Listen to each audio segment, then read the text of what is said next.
Good morning. As Grace said, we're from Keller ISD. We're in a little community called Keller between North Fort Worth and Denton. If anybody in here familiar with Texas, from Texas? Yay! So my accent's not going to throw you too much. But that's where we're at. We are K through 12. We're not at higher education, but we're K through 12. As we talk today, I kind of like to really stress we're not the experts on what we're doing, but we've decided to embrace the project that we're going to be sharing with you today and move forward with it as part of the bigger plan for our district as we go along. If you, as you're listening to our project, certainly if you have any suggestions that you can make to us at the end, we are totally open to any suggestions you might want to make. Do we have any other school districts in the room? Okay, good. Local governments? Okay, good. What we're going to be talking about today is, as Grace said in the title, in order to do the project that we are going to share with you today, we had to involve our entire school district. We had to involve the community that we work with. Without that, we wouldn't really, I could have done it my way, but it probably wouldn't have worked because I wouldn't have involved input from everybody that was going to be affected by this project. So just to give you a little bit of background about Keller and who we are is, like I said, we are K through 12.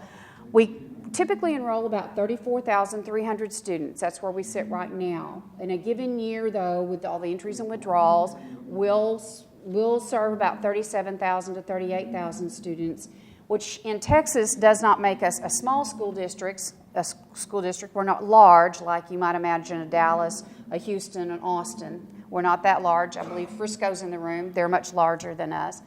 But we're mid-size is what we're considered to be. We employ 3,800 people, thereabouts, off and on. We currently have only 39 campuses, but we will be expanding to 41 next year when we add a new elementary and a new early learning center.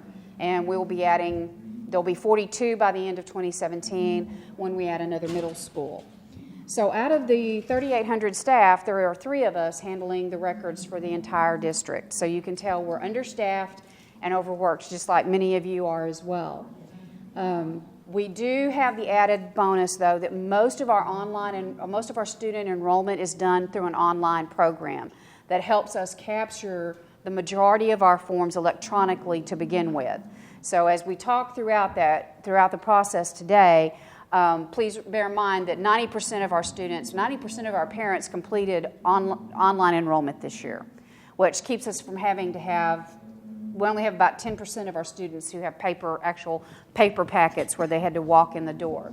So just kind of so you'll know what we'll be talking about, we have decided to embrace the project of digitizing all of our student records and going paperless. So we'll be talking about that process and how we are kicking it off and getting it going in our school district right now. For each student who enrolls, we have about 10 different forms that they have to fill out and complete for us in order to bring them into the school system. We also procure a copy of their birth certificate and their Social Security card if they so wish to share. We don't force that on them. So, and any legal documents that there may be, custody documents, divorce decrees, things like that, that affect how we release information for that particular student. So if you stop and think about it, we've got 37,000 students that we serve with a minimum of 13 documents that we attach to them. So in a given year, we will process anywhere from 480 to 500,000 records. And basically that's done. I wish I could tell you I was more involved, but all 3 of us have other job responsibilities on top of just doing records. As you probably know, you wear many hats as well. So basically those 480 to 500,000 are handled by Trish and a clerk, a part-time clerk, and that would be a sub. So it's been a challenge, but we're moving forward with it and getting that process on the road. This is the past, present, and future of records in Keller. Oh, you're good. The past, that's my office. Any record that is stored or destroyed comes through my office. Because we didn't have clear guidelines for our campuses, anything that was sent for destruction, for shredding, I had to go through all those boxes. The present, that's my part of my office now. I've cleaned it up. That's the result of a lot of paper boxes being gone through. And since July of 2015, we've had 4 shredding events on our campuses. The future, all I can say is Laserfiche is my hero. I cannot wait to get all those records off of our campuses. It's going through those boxes is time consuming. Originally in our district, the records department was under our purchasing director. At the time, the focus was purely processing a transcript for a withdrawn or graduated student. In 2006, the records department transferred under the director of facilities. So now we have the director of facilities over records management. He brought in a person to do records, and then her job title encompassed records and fixed assets. So again, the focus strictly was on fulfilling those transfer requests for those former students. In 2014, True Records Department was created. 2014 of July, Deb was brought on board. I joined in October as a records analyst, and Clint joined us in November. Now we truly had a records department. We work with all records for the district, the finance, the HR, discipline, attendance. And so all those records for the district now, we are responsible for the destruction and retention of all those records. Prior to 2014, we didn't really have a retention schedule. In addition to not having a retention schedule, our campuses didn't have a contact person to call if they had questions. Oftentimes, the campus registrar would say, here's your office. Don't really know what you do, don't know what your priorities are, here you go. The one document they did have was a single sheet of paper that came as a result of an audit that was performed on our district. This sheet of paper included all the documents that needed to be kept in a student cumulative folder and the order, and that was it. Not having any directions, the registrars were left on their own to figure out what to do with all these records. Once the records department was created, it came to our attention that we had records all over our district stored in unsecured locations. We have found them on stages. We have found them on the ramps up to stages. We have found them being given to custodians and said, go put it in a closet. When the closet got full, they'd send them to the warehouse and they'd send it to shredding. No disposition log, didn't know what we were shredding, they were just gone. In addition to not having that retention schedule, campuses didn't have a records manual. They didn't know what to do with them, so they did and came up with policies that were best for their campus and worked best for them. The problem with that procedure is you might have a parent who enrolls a student at a high school level, goes to the middle school, and they're asked for required documents are different or what they're accepting. For example, proof of residency. Somebody might say, oh, we don't need it. The other one does. The district will get a phone call. You need to be consistent. Why are you doing this to us? In 2014, the records manual was written, shared it with our campuses along with the retention schedule. So now our campuses have a clear, defined guideline of what they need to do with their records. Another area that we were kind of lacking in was our training. We weren't trained.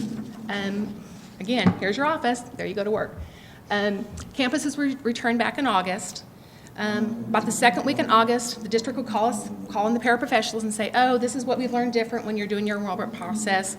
And they're like, what do you mean? We've already enrolled 50 students, and now you're telling us we have to go back and change our process again. So in July of 2015, we approached the district and said, hey, we know they're not on contract. Can we bring them back in? Can we bring them in the last week in July before they even start on contract, before they start that process? We got permission, huge success. Brought them in the last week in July for a full day.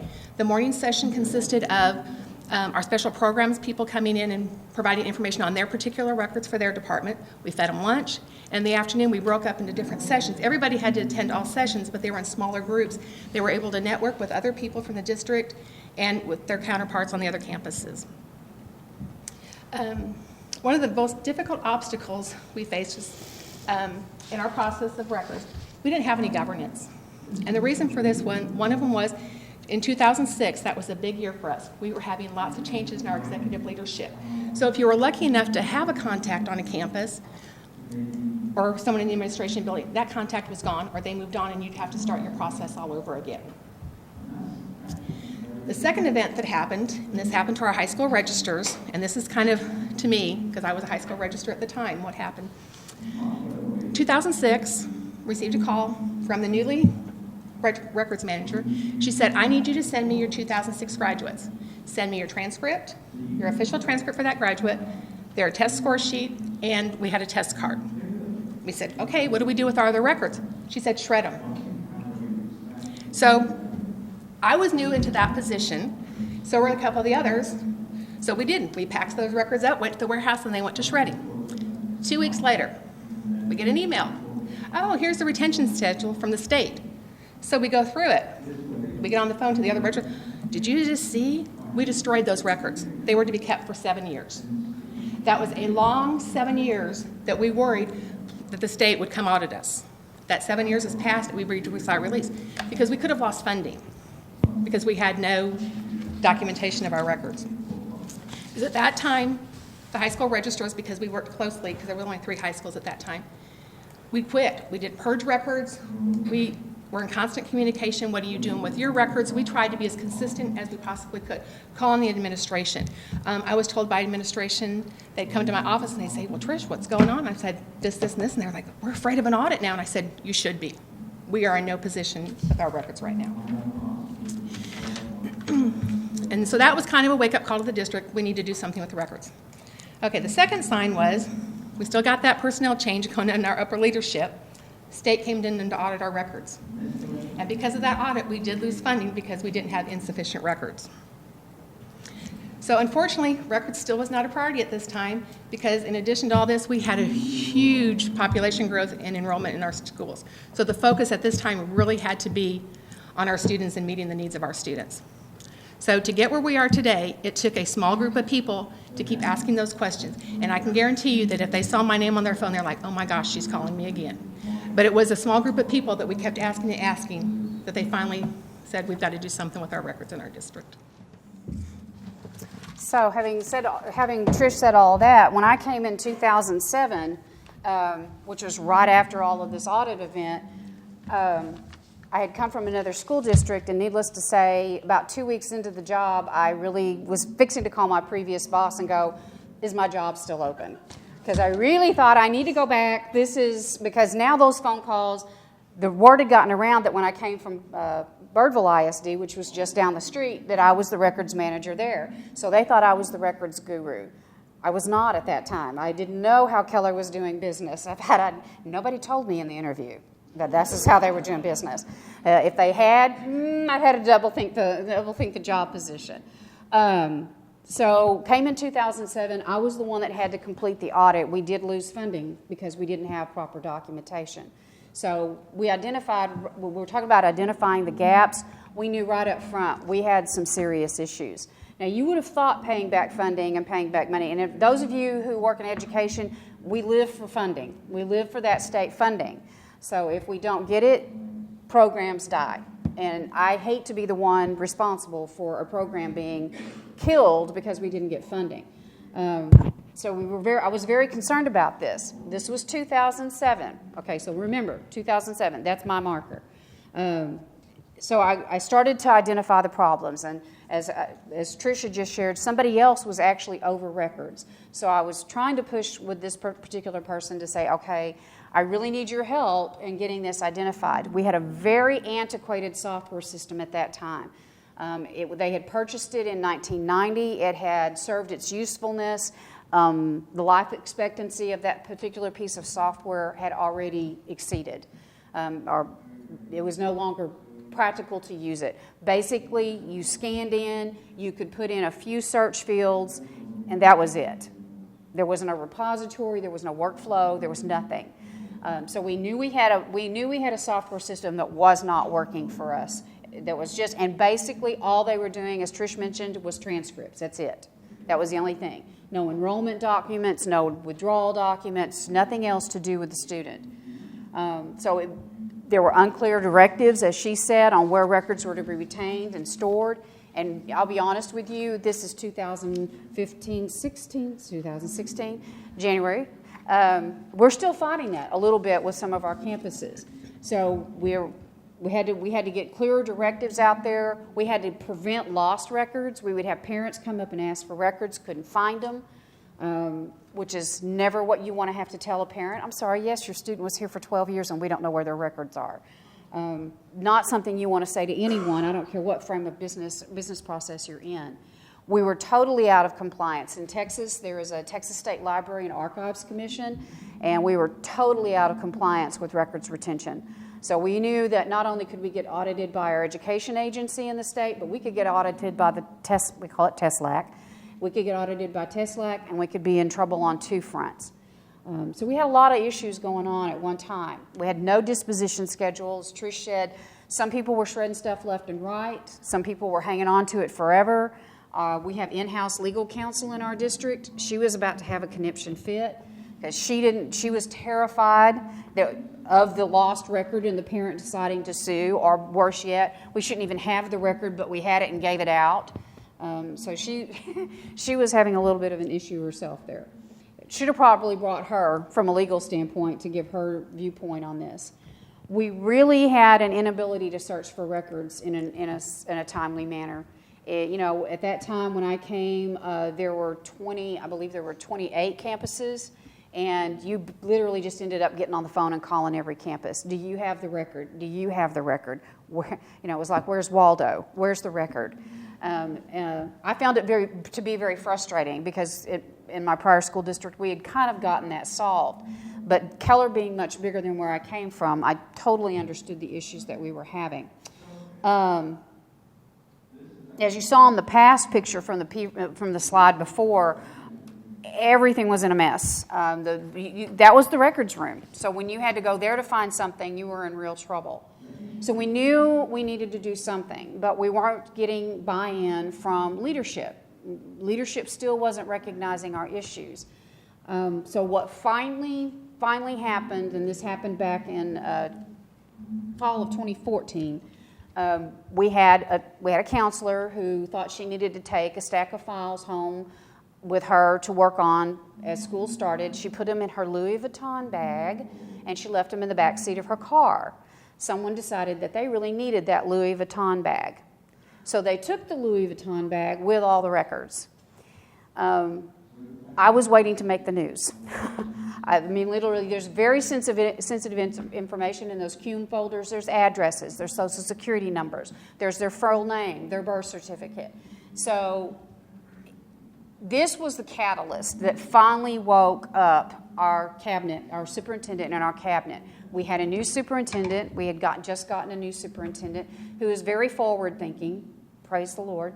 He was very, very open to what especially after this event, because we were all waiting to make the news. We were waiting for some exposure of this information on one of the students that was in her bag. So we were very cautious about that. On the heels of that, one of the other teachers took a bunch of folders home, had a car accident, and records were distributed all over the road. So we had those two things happen, and that was for a total of about 30 students that we knew we had lost their entire education history with us. So it was very concerning. So this was finally, we got our administration to jump on the boat and say, okay, we need to start looking for an answer. We need to review prior decisions and start creating a plan. If you want to go to... So they asked me at the time, because these two weren't with me, it was just kind of me on my own, to develop this vision. So my vision was get everything digitized. I want everything in an electronic format. I want to see it all on a server and file folders somewhere. This was just my vision at the time. I don't want any more paper documents. Nothing in paper. Get rid of the filing cabinets. Get rid of the folders, the expense of the folders. Just get rid of that altogether and get that over with. Documents, wanted them stored and accessed in a secure environment where only those who needed to see that particular document could see it. If the student wasn't at your campus, you don't see the record. If they are at your campus, you have full access to the record. And that was part of my vision as well. I needed a system that would tell me, when can I get rid of records? When's the expiration date on this one? And electronically supply me a report that would tell me that, because this all has to be filed with our state when we do disposition. And you'll see in a minute, Laserfiche met all of these needs. I wanted 24/7 access. I didn't want records going home anymore in a Louis Vuitton bag. I wanted the person to be able to log in through a secure access given to her by the school district and look up anything she needed to look up and work on as she was trying to serve our students, he or she. And then the last thing is we needed to be sure we had a dependable disaster recovery. So our entire system goes down. can the campuses and the users still get to those records when we're down? And unfortunately enough, we experienced this back in November of 2014. We had a complete total network breakdown for 10 days. And so, believe me, when we started addressing this with our campuses and our users, and we said, okay, we're going to digitize everything, guess what their first question was? How am I going to get to my document if we're down? Because we had just experienced that. So that made this portion of this a little bit harder sell when we started talking to the school districts. So we had to map out our road to success. You know, anytime, kind of like Martin Luther King, I had this dream that I wanted. I had a dream. And so I wanted to move forward with my dream. So how do we get there? We had no plan, obviously. We were floundering. So how do we get to where we wanted to be? So that's when, as Trish referred to earlier, we developed this records management process manual. That's where we started. And in that, I incorporated a lot of verbiage from the state, used all of the laws, you know, HIPAA, FERPA, all of those things that we're all guided by when we release information. Those are in our manual. We finally had the support of the district leadership. In fact, you know, it's one of those things, be careful for what you ask for because you just might get it. And once they jumped on board, they were ready to roll. One person, me, ready to roll. And I was like, okay. So I had a hard time keeping up with the demands because they wanted this manual as well. And every time I would submit it to them for approval, they had changes and enhancements and other things they wanted me to address. So that was quite a process, getting that ready to go. But the thing that I was able to present to them, too, is that in order for this to succeed, we had to have a team. I couldn't do it alone, not for this broad spectrum of things they wanted done. So they, at that time, that's when they established, I wasn't a director at the time, they established the director's position, which I then took. They gave me a records analyst in Trish. They gave us a workflow specialist in Clint. And then I'm hoping within the next 6 months, then we'll add a records clerk as well, so that we have somebody to assist Trish with the records that are starting to come in quite heavily. And then the last thing is we knew we needed a software program. I told you the one we had was antiquated. It wasn't working. And that's where Laserfiche came in to play. We got connected with our VAR, which is DocuNav. We go through them, and we got in through it with Laserfiche. And I'm going to let Trish, sorry, Clint. I'm going to let Clint expound on that just a little bit more. Because he was more integral in that. I just sent in on a couple of the demos that they did, but Laserfiche was clearly the answer when we got to this point in the project. So I'm not Trish, but close enough. She's a little bit prettier than I am, so no. But anyway, so back to Deborah's point as far as the HR onboarding process, and basically the core of this class, building a community. And so I was new to Laserfiche even when I got hired. Like, that was my job. I came from a contractor for the school district that I was previously working for. And so with that, you know, the first time I heard that word Laserfiche, the first thing that came to mind was, oh, Dr. Evil, laser beams on sharks' heads. You know, I was like, what is Laserfiche? I didn't even know what it was. And so as I got involved in the process, started looking at it, I got to see our previous VAR and kind of what they were doing. And then from my perspective, outside of just technology, but being able to serve the people side of things, I was also able to integrate and see where there were gaps. And so with that, that's where we saw that Laserfiche was more than just a technology tool, but a way to connect people together. Because if you think about it, right, say you have HR and payroll, or even just finance, and somebody's missing a form, like, oh, we're waiting for that salary change form, you know, from Janice, and she hasn't sent it over, blah, blah, blah. That really is unintentional because that, you know, creates, you know, friction between those two people, when really it may not even been her at all. She could have been busy doing something else. And so by automating those types of processes and having the technology take control of those things, you can actually delineate and have unintended consequences in which you can build a community. So even though we're focused on talking about student records right now, we've already done over half a dozen different projects touching various different departments in the district. So really what we're doing is building a Laserfiche community. Because as Deb had said, as people start seeing the success, we start getting buy-in. And the foundation of any relationship is trust. And so once we have that, now we know anything that we want to do in the future is possible. So what we're going to look at here is going back to HR onboarding and student onboarding. There was actually very many similarities and only a few differences as far as the way that the records would come in regards to workflow.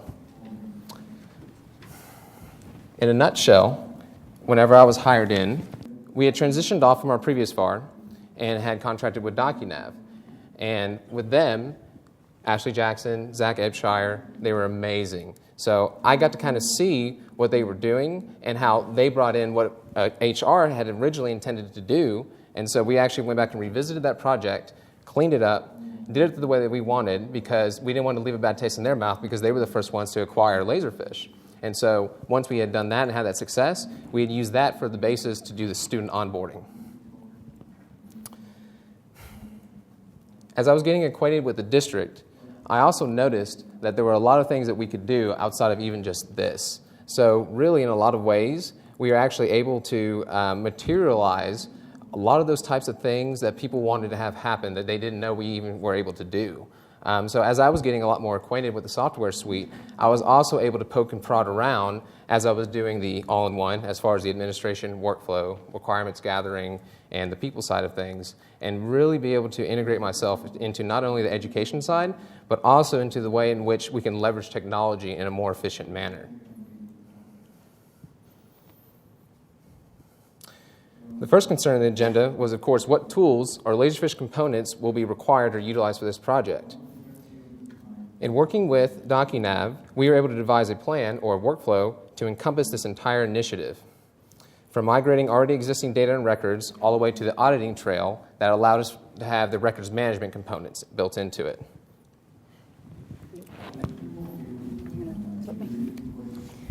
So we first had to come up with the design of the process, electronic design of the process. So for me, it was who should have access. Should a teacher have access through Laserfiche to the records? Well, not really. The teacher can see everything in her electronic gradebook. So we had to narrow down. So at this time, for us, campus principals, assistant principals, counselors, secretaries, data clerks, those are the people that we allow to get into our Laserfiche repository and view those records electronically. And right now, as it stands, we have special ed records. We're done with special ed almost. We have just a little bit left on them. And then we have the student enrollment records and withdrawal records is what we currently are capturing. So those people have access to those particular records. What should they have access to? Secretaries and data clerks, they don't necessarily need to see all the SPED documents, the special ed documents. Those are highly confidential. So with building community, we worked with our director of special ed, and she informed us who she wanted to have access and who she didn't want to have access. And this is why I say it's very important to talk to your users and your directors and incorporate them into your processes, because they will tell you yes or no. I would have thought everything was fine, and she got real big-eyed and went, oh, no. So you want to make sure you talk to the people who actually own the records and get what their input should be. When do they need access? Is it 24/7, just during business hours? When did we want to give them access, and where did we want them to be able to do it from? We also, in the future, hope to be able to allow parents to access their particular students' records. So if they need a copy to take to the doctor's office or whatever, they can log on and they can get to it. So where do we let them do that? These are still some questions that we're working on even now.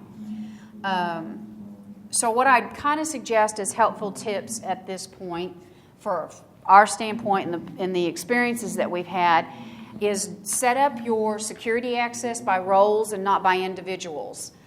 Deb Cartwright doesn't get access based on her name. I get access based on my position of director. Data clerks, not their name, but because they're a data clerk in our HR system. We use provisioning for all of our other security, and so we've moved that over to this environment as well, and that's how we assign the security for access into the Laserfiche realm. Consult, like I just said, consult with the owner of the record series. Make sure that you aren't trespassing. As we found out, especially with regards to special ed and some other special programs that we run in the district, there are federal regulations that are stricter than state regulations. So you want to make sure that you're complying with both. and that you've covered those bases. Determine how many users, and Clint will get into this and more in a little bit, how many users can get to those records through WebLink, and how many have to actually need access to the actual repository, because the repository requires licenses. So you want to make sure you have that determination made. And last year when I came to the conference, I took a class on statement of work, drafting a statement of work. And I went back and applied that to this project, all my projects now. But I do suggest a statement of work. Meet with your community, meet with your stakeholder, and outline, detail the steps for the project and how long it's going to take and who's going to be responsible for what. And I make them sign before we ever start. And then we have a signed copy, and we track all of our projects through statements of work now. Currently, this is embarrassing, but currently this is on paper, but we would like to get it into, I'm going to be honest, it's in paper, but we hope to make this a Laserfiche form or a LinkDoc form, whichever way we go with it, but one way or the other, we want to get that automated so it goes through the workflow, and we will establish a workflow for that. So Clint's rolling his eyes because that was one I was going to spring on him in quiet, but I just sprung it on him, so y'all got to witness that. So those are my helpful hints for the design process of getting your system set up and ready to go. And I'll be discussing the technical design. So really there are three major steps to this whole process: capturing, securing, and delivering. Firstly, we had to decide how we were going to capture and identify the various forms that we were expected to handle. This is where quick fields really shined. Laserfiche quick fields, we were able to build what are known as sessions that would be the entry point for the enrollment forms. Once they were imported into Laserfiche, quick fields would run on a schedule using the quick fields agent, which allowed us the ability to automate those sessions, while we were also at the same time dynamically trying to tackle other pieces of this enormous project. The second piece is security. This is where workflow came into play. Quick fields would process the forms and store them in a folder that I had labeled Z Workflow. At that which point, workflow starting rules would evaluate that folder, and once it got a confirmation to the admin console, it would then kick off the workflow. With that in mind, we also use that to set up a scheduled workflow that runs on a nightly basis that actually evaluates what Deborah was saying as far as each campus only has the ability to see their own students' records. So, of course, we test that against our student information systems, which in our case is an eSchool database. And so with that, we do a nightly scheduling provisioning to where we look to see if there's any changes, and if so, change those records. And then the next day, whenever anyone logs into WebLink, they will now be able to see their new students. The third piece is then delivery, which is where WebLink was a saving grace. The reason being was because this allowed us to circumvent a lot of potential licensing issues that we were concerned about. The great thing about WebLink is it is a retrieve-only, or as I call it, look, don't touch type of program, so where it's just a web look into the repository inside of the Laserfiche client. The security and configuration is also pulled from the Laserfiche admin console. So whatever you have set up there, it'll be respected inside of WebLink. The last bit that I actually don't have on here was something that we actually just did a couple weeks ago. It was something really cool we had found, and that was really the use of watermarks. We didn't really think about it. Deborah and Trish actually had brought it up to me, and so I just did a little bit of research, poking around Laserfiche answers. I actually talked to one of the developers, and we were able to institute the way that we wanted to use the watermarks. So that now at the campus level, based upon their group or role, anytime they want to print or export a document out of WebLink, it'll have a nice little watermark that says copy on it, so that way we'll know it's not the original record, as well as I've used tokens to grab the user ID and the date and time to include that into the watermark, so we'll know who did it and when. And with that, I will now pass the buck to Trish.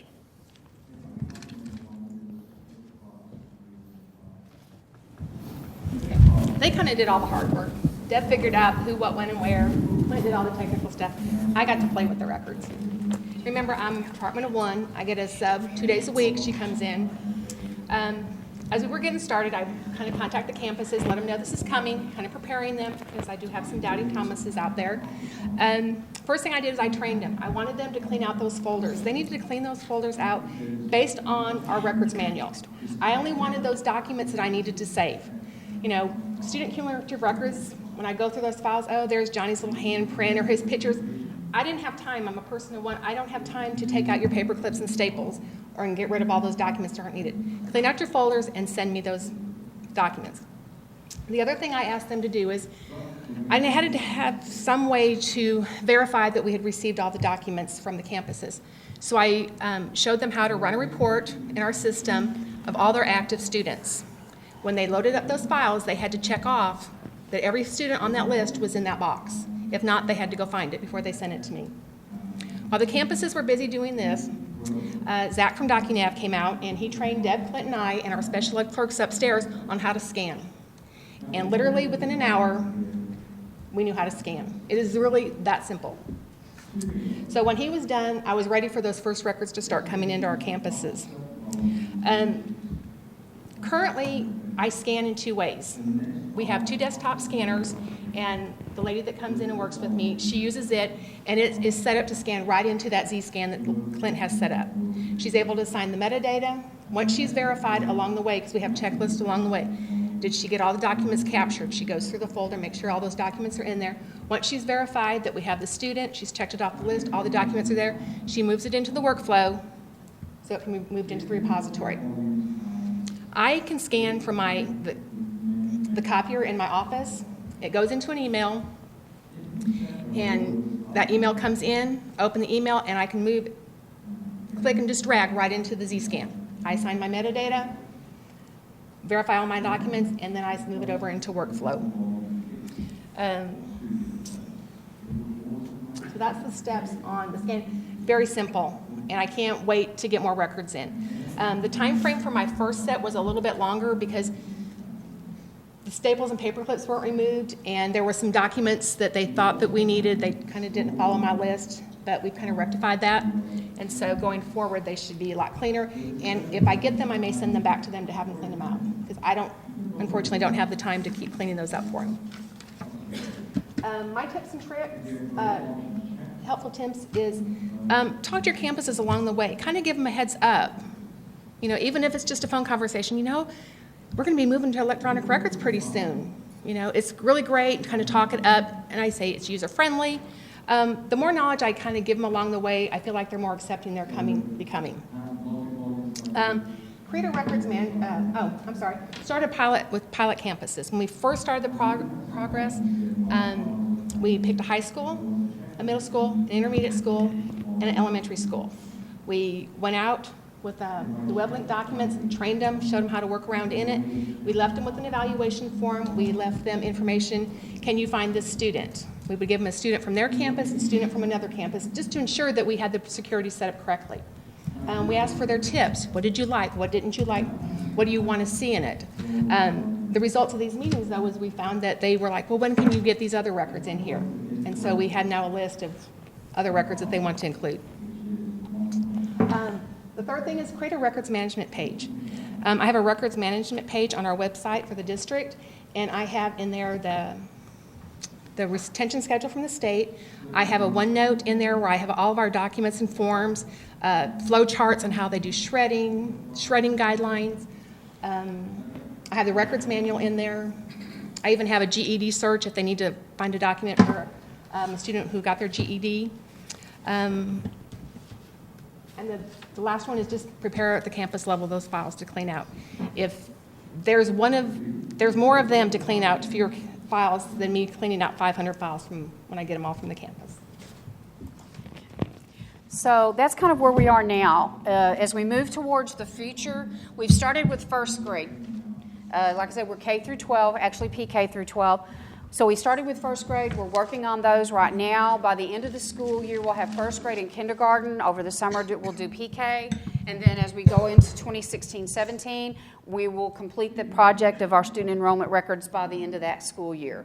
We will probably have other minor projects that are involved along the way as we hit other areas. We will do our special populations and educations. Those were going to be our gifted and talented, our dyslexia, our 504, our Title I, All of those special population documents we hope to have done by 2018. Our nurses are champing at the bit. They really want this. But there is a lot involved with the nurses' records, so we're working with them now, developing the plan, but we hope to have them by 2019. And I'm going to put finance, we put finance last, and I will say this as another tip. The only reason finance is last is because we have a very large contingent of the leadership in that room that are convinced that this can't be done. So, not to punish them. We're not making them last to punish them by any stretch of the imagination. What we're hoping is that as they see us do this successfully in other areas, that they will start to buy in. I fully anticipate, but by probably the end of next year, finance is going to be champing at the bit and want to be next.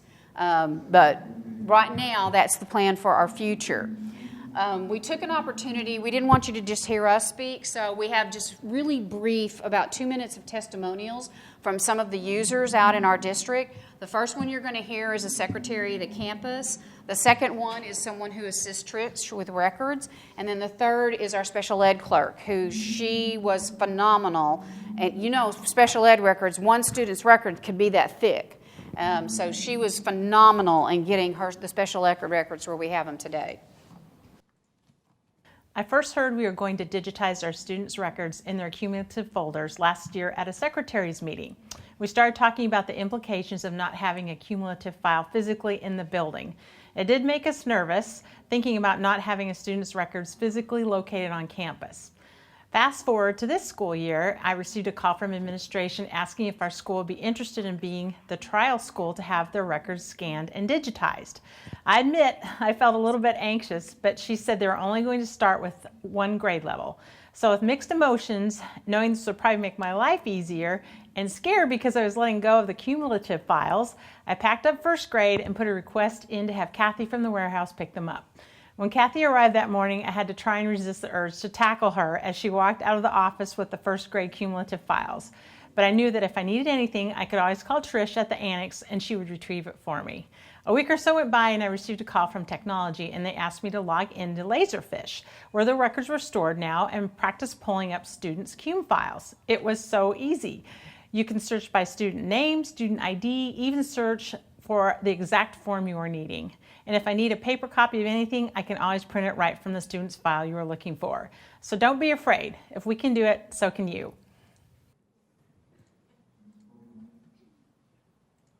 Before I could start scanning, the campuses were contacted to clean out their student cumulative files.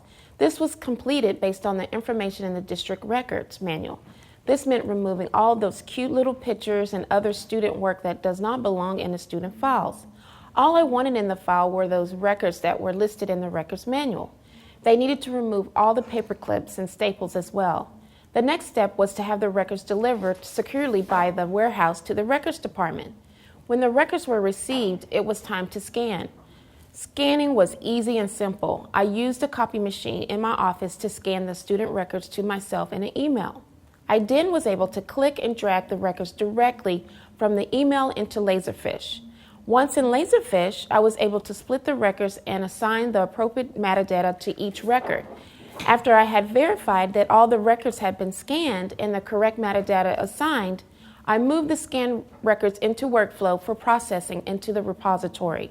Once in the repository, the records were now available for the campuses to access their student records. In the special education department, we keep folders of students receiving services. Oftentimes, students may be dismissed or withdrawn from services. Laserfiche gives us the opportunity to scan the student records to access at a later date. After a few simple steps, the records are stored. When we received a request for special education records at a later date, we access Laserfiche and have the opportunity to export, print, or email the student records directly from our computer. Laserfiche is key in helping us maintain our records and giving us the opportunity to access and send student records in a timely manner while making our jobs a lot easier. Okay, so it's not just us touting the usefulness of Laserfiche. The last lady that you heard speak, she was one of our I'm not sure about this, and she's on board full-time. She wants to come work for us now. She wants to work in our department. And we'd take her in a blink if we could get special ed to let her go. So to kind of encapsulate what we've talked about a little bit today, we've done some do's and don'ts. So my don't is don't bite off more than you can chew. I was so excited when we adopted Laserfiche. I was so excited. I just knew we were going to have the entire student population captured this year. Everything. I was just that excited and that convinced. It didn't take me long to figure out that that was not going to happen. So don't bite off more than you can chew. Be realistic about what you can accomplish with the staff that you have and the people that you're working with your community. For me, in my position, having executive leadership and stakeholder support was key, because what happened was our superintendent and our cabinet began announcing to our principals and our assistant principals. They didn't come in and say, what do y'all think about this? They actually came in and said, this is going to happen. So you need to cooperate and be ready. That was really key in getting our campuses ready and accepting of this process that we were going to begin. My don't is, once those records are scanned, don't destroy them. We're going to keep them for 6 months on our campus to make sure we've captured all those documents. My do, make sure that those campuses are cleaning out those folders for you. It'll save you time in the long run. My don't is don't be surprised by any potential exceptions that may come up during the requirements gathering process or even thereafter. Because as we all know, when you go in, somebody's like, oh yeah, it's real easy. This one person just signs this one form, proves it, and that's it. Okay, cool. And then you get in, oh, well, actually, in this case, when the moon is red and the sky's green, you actually got to move it to this person. So those types of things, be sure to ask up front, but just be ready for any of those exceptions that may come up. My do is also to make sure that you have the required Laserfiche components as far as procurement is concerned. Because the last thing you want to do is to get into a project like this and budget out for whatever amount and then find out that, oh, well, actually we need to have a more licensing, another Laserfiche component that we don't currently have, or any of the above. So, in a nutshell, this is we do have business cards if you want to take one of our business cards after the session's over. But this is how you can reach us if you have any questions that we can't answer here today in the question and answer session. So those are up there for you to use. We'll be glad to go back to that slide. But Grace, I'm going to turn it over to you. I believe we're done, and go to the question and answer section. Let me get out of here. All right, thank you guys. Let's give them a big round of applause.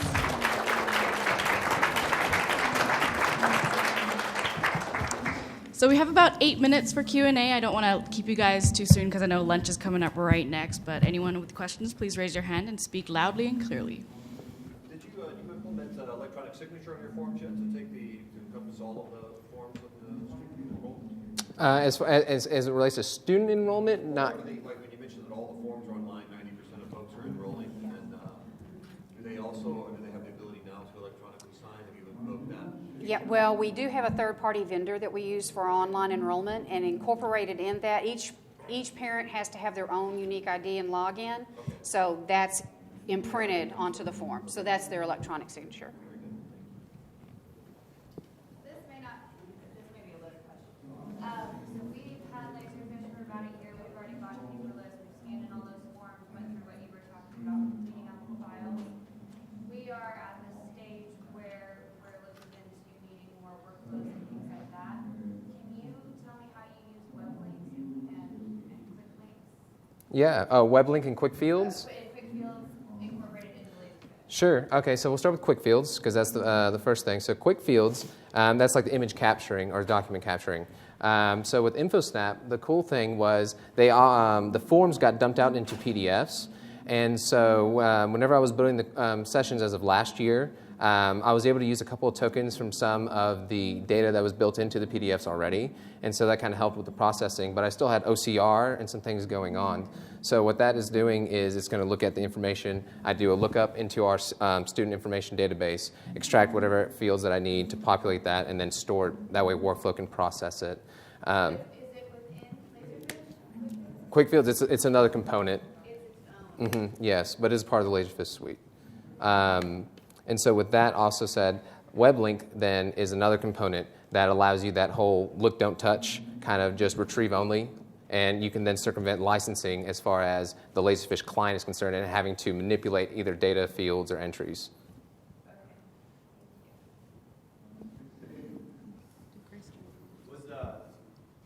Was your R who trained you to build your workflows in your quick field session? DocuNav Solutions and Zach Ebshire was the initial one. And then, as I'm sure as Ashley Jackson can attest, she's right here.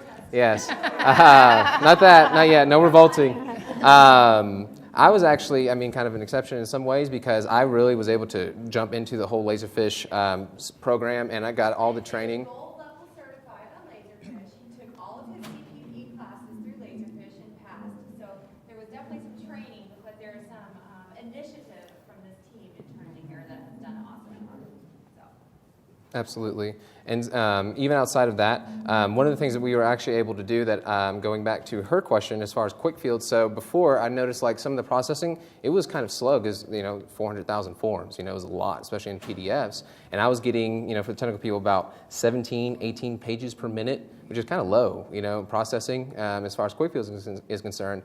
So when we were doing it this last year, I was, racking my brain, and I was like, So I found another way to actually use the tokens, some of the other tokens that was built into the fields as opposed to doing some of the OCR that I was doing in those quick field sessions. And so now I'm up to 60 pages per minute. And so those forms are flying now as far as processing is concerned. Since you're coming from a third party that is taking all your forms and turning them into PDFs, you guys are probably going to be dedicated to quick field process. Are you using actual electronic forms like the web forms or anything like that, or are you just going to be stuck with? So one thing, actually, Deborah can actually expound on this after I'm finished. We actually do have another forms component that we're using online that we use for other processes outside of student records. As it relates to InfoSnap, we are actually designing our own for online enrollment for students. So whether it's going to be through Laserfiche forms or LinkDoc, one of those two components for forms, we're going to actually then leverage to get out of that whole InfoSnap piece. So that way, you're right, we're not tied to that third party, and then we can even circumvent the use of quick field sessions, which will then alleviate that piece of the process and increase efficiency by that much more.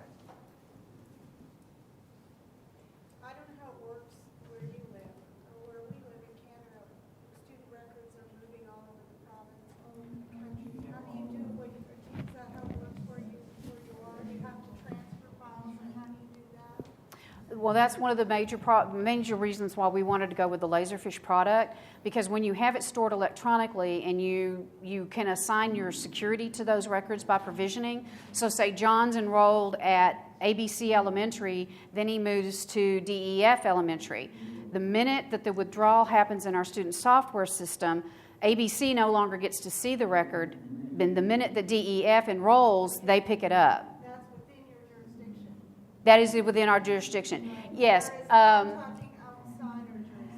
and in Texas, we have a state system where we can share those records electronically. So we don't have to worry about it as a district.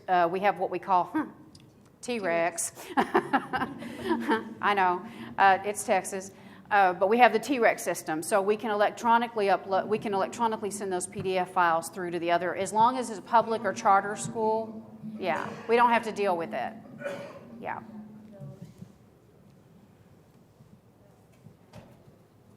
You spoke a lot about the scanning, so of the existing files and everything. Did you have to train people so you've got your existing files and then you've got everything coming in as well? You have to, so there's actually two different people get all your old stuff done, and then how did you implement the process for the new, going forward? There was obviously a process that you just keep getting paid on over and over again. I'll be quite honest with you. We have elected we're not addressing the past at this moment. That's why we started with first grade. First grade, anything in that folder we're scanning, because our hope is that we have that student for the entire time they're in the educational system. And so we start with first grade, and then all we have to worry about every year is downloading the electronic forms from the online system into their electronic folder. Kindergarten and pre-K, we'll go back and pick up, and then that will make it easier as time moves forward. But we are going to just let the older, like 12th graders this year, they will stay in paper retention, and in 5 years, when we can get rid of those records, then we'll dispose of them.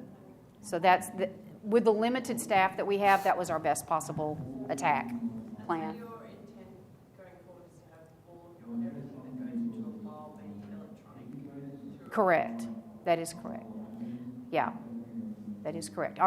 Fortunately for us, and I don't know, being from Canada and other areas, we have all the state testing that we have to do. And fortunately, we can get those state test results electronically. So those just come straight up from the state and are deposited into the repository from that electronic format. So. Any other questions? All right, well, give our speakers a hand. Thank you.